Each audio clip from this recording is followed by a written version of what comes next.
Welcome to TV 7 news. Ramachandrapuram నియోజకవర్గ print and electronic media welfare association ఆధ్వర్యంలో మజ్జిగ పంపిణీ అంబేద్కర్ కోనసీమ జిల్లా రామచంద్రపురం పట్టణంలో పాత బస్టాండ్ వద్ద సుఖీబాబా చారిటబుల్ ట్రస్ట్ ఆధ్వర్యంలో ఉచిత మెడికల్ క్యాంపు జరుగుతున్న నేపథ్యంలో వైద్య సేవల నిమిత్తం వివిధ ప్రాంతాల నుంచి అక్కడికి వచ్చిన వందలాది మంది పేషెంట్లకు, ప్రయాణికులకు, బాటసారులకు మజ్జిగ పంపిణీ జరుగుతుంది. ఈ మజ్జిగ పంపిణీ కార్యక్రమం స్థానిక paint and electronic media welfare association ఆధ్వర్యంలో జరిగింది. మంగళవారం మండే ఎండ తాకడిని దృష్టిలో ఉంచుకుని సుమారు 50 లీటర్ల రుచికరమైన చల్లని మజ్జిగను అందించి బాటసార్ల దాహాన్ని తీర్చిదిద్దింది. ఈ కార్యక్రమంలో Sukhibaba trust chairman Rajareddy Venkanna, Ranjireddy Gauri Shankar, print and electronic media అధ్యక్ష కార్యదర్శి శ్రీనాథరాజు, గవర వెంకటరమణ, జర్నలిస్ట్ ములపర్తి ప్రభాకర్, ఇంకా మానల రజని, రాయు మంగ తదితరులు పాల్గొన్నారు.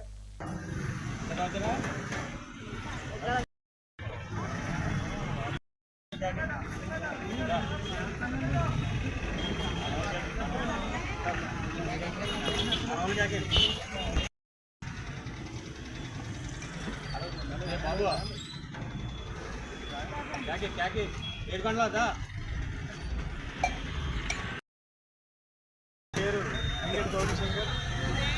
ఈరోజు print and electronic media welfare reporters association వారు నిర్వహించే ఈ మజ్జిగ పంపిణీ కార్యక్రమానికి మమ్మల్ని పిలిచినందుకు మాకు ఎంతో ఆనందంగా ఉంది.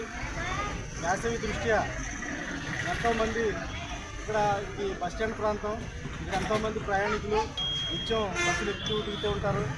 వారికి ఎంతో ఉపయోగపడుతూ ఉండే విధంగా ఈరోజు ఈ మజ్జిగ పంపిణీ కేంద్రాన్ని ఏర్పాటు చేసిన ఈ reporters print and electronic media reporters association వారికి నా ధన్యవాదాలు. అలాగే ఇక్కడ గవర్నమెంట్ హాస్పిటల్ పక్కనే సుఖీబాబా చారిటబుల్ ట్రస్ట్ వారి వైద్య శిబిరం ఇప్పుడు జరుగుతూ ఉంటుంది. అందుకని నిత్యం వేలాది మంది ఇక్కడ తిరిగే ఈ ప్రదేశంలో ఇక్కడ చలివేంద్రాన్ని ఏర్పాటు చేసి ఈ వేసవిలో వారి దాహాన్ని తీర్చడానికి వీళ్ళు చేసే కృషి చాలా అభినందనీయం. ఇటువంటి కార్యక్రమాలు భవిష్యత్తులో మరిన్ని చేసుకుంటూ అందరికీ చేదోడు వాదోడుగా ఉండాలని నేను కోరుకుంటూ ఉన్నాను. Thank you.